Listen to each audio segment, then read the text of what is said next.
van kho le tui ti la upasang lian thanga la phua kha kan sange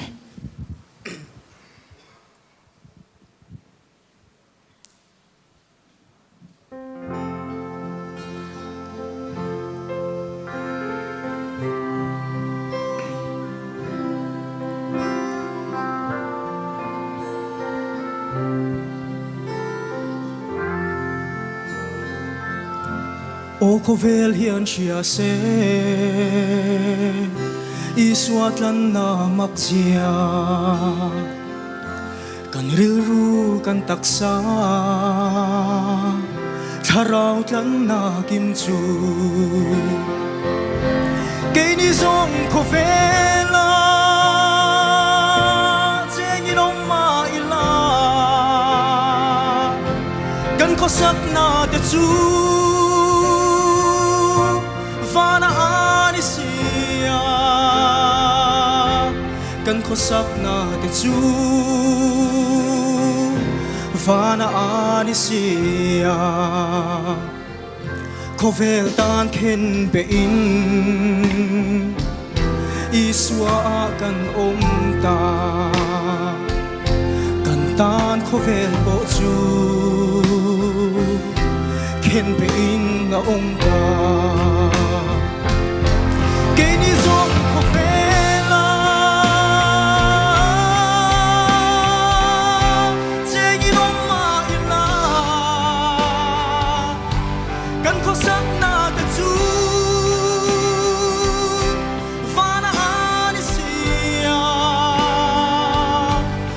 Khosak na te chu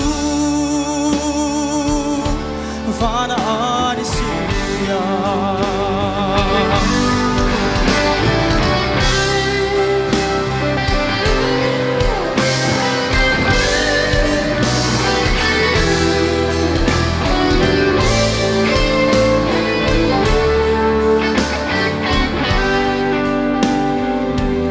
Pathiana chuan mi sang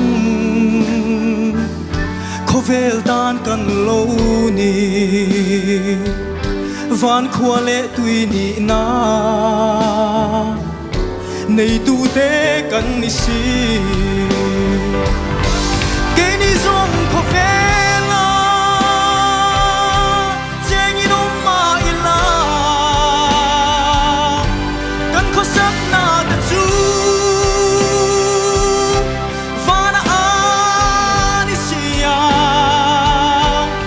khosak na te chu Vana anisia kan khosak na te chu Vana anisia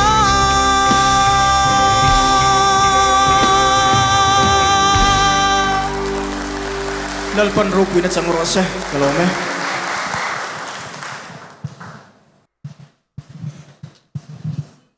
PC Lalwin Oma Bethlehem Venglai branch ron zai chale le mai round masa khanin englangei sakha pathian ro pui ro se nem kha pathian ro pui ro se khatia ang chi lalian deu ang chi hi i sathei khop mea sakpo i satlin boka nangman chuan I dynamics kha atha ka tia around masalama po khanin tuna po khan ala tharenga hei la muang deuh lek larang vut kha isak kalangai thalawa la muang deuh lek han fan deuh lek chi kha izai tha ka tia I fit tha em tuna khan o ke ma to ka chu fit tha ka inte ni le zana te tuna han line zirna sa emin mengrem song pakhat thi chu kan thleng nge ngai ani chu ifit cha a khami ai le zwala fit apoimo a tin